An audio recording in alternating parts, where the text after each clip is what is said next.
스님, 인연은 본인이 끊겠다고 하면 과연 끊어질 수 있는 건가요? 노력하면 끊어지겠죠. 예. 인이 마음을 일으키는 거라고 그랬잖아요. 그러면 우리가 보통 인연을 끊겠다 하면은 나에게 도움을 주는 것이 아니라 내 삶에 방해를 하는 거. 내 삶에 방해를 한다는 것은 내가 원하는 행복을 방해한다는 것이죠. 그게 지속이 되면 회복할 가능성이 없으면 우리는 인연을 끊겠다 이렇게 얘기를 합니다. 근데 인연을 끊으려고 하면 인을 바라지 말아야만 합니다. 인을 바라지 않는다는 것은 인을 만들지 말아야죠. 원인은 내 마음을 일으키지 말아야 합니다. 자, 그럼 어떻게 인연을 끊을 수 있느냐? 생각을 하지 말아야 되는 거죠. 그런데 우리가 인연을 끊겠다. 그런 사람을 생각하지 않을까요? 원망이나 미움이나 생각하게 되죠. 그럼 다시 인연이 이어집니다.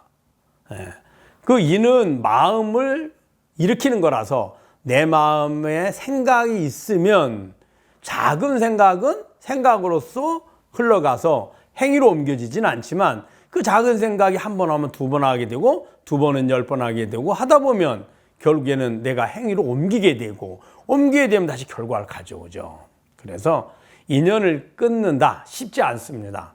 근데 우리가 보통 인연을 끊는다 하면 안 만난다. 난 너와 이 생에서 다시 뭔가 대화를 하거나 만나지 않을 거야.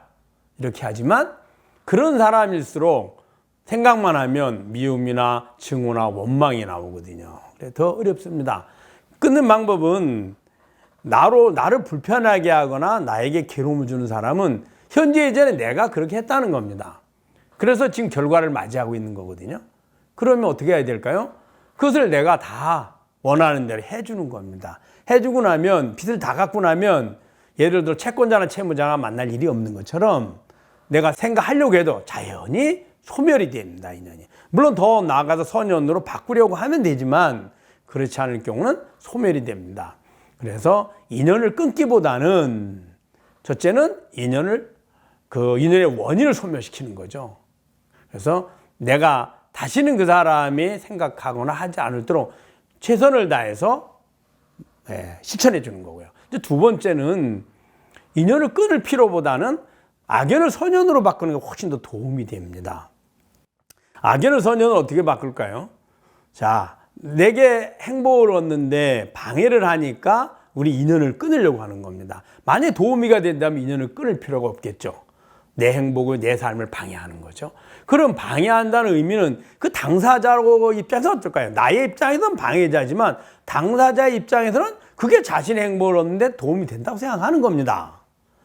자, 그런데 그것이 서로 다르니까 갈등이 있고 결국엔 미워하고 증오하게 되고 결국에 인연을 끊는다는 거죠. 그럼 내가 행복을 원하는 방법은 내 몫이지만 상대방의 입장에서는 그렇게 하는 것이 자기 입장에서는 낫다고 생각하는 거죠.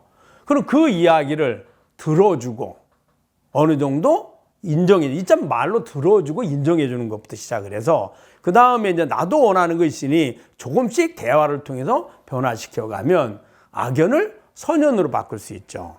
이것이 더 현명한 방법입니다. 왜? 악연은 다음에도 다시 악연을 만날 가능성이 아주 많거든요. 인연을 끊기는 쉽지가 않고요. 그런 것보다는 차라리 악연을 선연으로 만드는 게 훨씬 더 쉽습니다. 선연이란 나에게 내가 원하는 행복을 얻고 즐거움을 얻는데 즉 나의 삶에 도우미가 되는 사람은 도우미가 되는 인연은 많을수록 좋잖아요. 그러면 살아가는데 누구든지 악연이든 선연이 있습니다. 악연과 선연도 무한정이 있는 게 아닙니다. 다 한계를 갖습니다. 본인이 얼마만큼 활동하느냐에 따라서. 그런데 그 인연 중에 반은 악연이고 반은 선연이라면 선연은 더더욱 선연으로 만들어가고 악연을 변화시켜서 선연으로 만들어가면 반에서 60%가 선연이 되고 70%가 선연이 되고 나중에 100%가 선연이 되면 인연을 끊어서 나머지 선연만 남아서 50% 인연만 갖는 것보다 훨씬 더 도움이 되겠죠. 이것이 바로 부처님의 지혜인 것입니다.